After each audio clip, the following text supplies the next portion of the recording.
Ce n'est pas parce que l'idole des jeunes Johnny Hallyday est décédée qu'il refuse de parler de lui. Au contraire, depuis 2017, Eddie Mitchell, le monument de la musique, a parlé de sa belle amitié avec le taulier à de nombreuses reprises.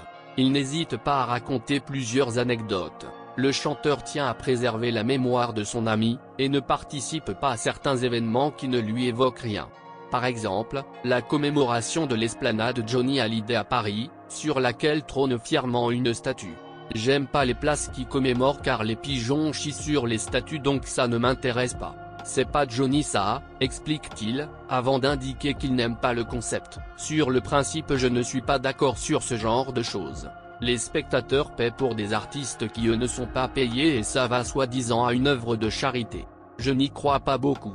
Quant à la statue, elle n'est pas du tout à son goût, c'est une catastrophe ambulante, ça ne me regarde pas non plus. Mais ça plaît à Hidalgo, elle se régale. » Vous l'aurez compris, Eddie Mitchell ne valide pas les propositions et idées qui sont faites pour continuer à faire exister Johnny Hallyday. Quelques jours après sa mort, on apprenait que Laetitia Hallyday et ses deux filles, Jade et Joy, étaient les uniques bénéficiaires du patrimoine du rocker. Cela met de côté ses deux premiers enfants, David Hallyday et Laura Smith. Or, cette dernière est la nièce d'Eddie Mitchell, qui, bien que discret, prend parti pour elle dans cette histoire. Dans les médias, il pointe du doigt les décisions prises par Laetitia Hallyday et son équipe.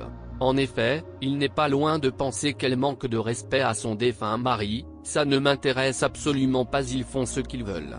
Bientôt ils le mettront avec une plume dans le cul accrochée n'importe où.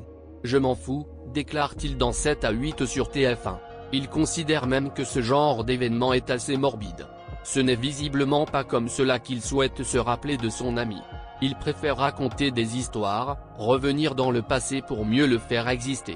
C'est notamment ce qu'il a fait sur le plateau de C'est à vous, avec une certaine émotion. S'ils étaient très proches, les deux amis étaient aussi très différents. Eddie Mitchell ne s'en cache pas, il a fait plusieurs leçons de morale à Johnny Hallyday. En cause ? Son addiction à la drogue. Il était cependant conscient que le chanteur n'écoutait qu'une personne, lui-même. On se connaît depuis la nuit des temps. Il avait 15 ans, moi 16. On a fait des conneries ensemble. On a fait les mêmes spectacles, on a fait les mêmes choses. On s'est toujours retrouvés. On s'aimait quoi. Et s'il était très fragilisé par un cancer, Johnny Hallyday n'en restait pas moins très fort, comme l'indique son ami. Il est encore aujourd'hui surpris par sa capacité à enchaîner les séances de chimiothérapie et les performances en public durant la tournée des Vieilles Canailles. Lui est parti très tôt, je trouve, parce que, une fois de plus, c'était un type très fort, un costaud, un battant. La preuve, il nous l'a prouvé sur les Vieilles Canailles, sur les 2 séries de concerts qu'on a pu faire. Mais Eddie Mitchell regrette aussi le comportement de son ami. « J'étais pas le seul, mais comme il n'écoutait personne.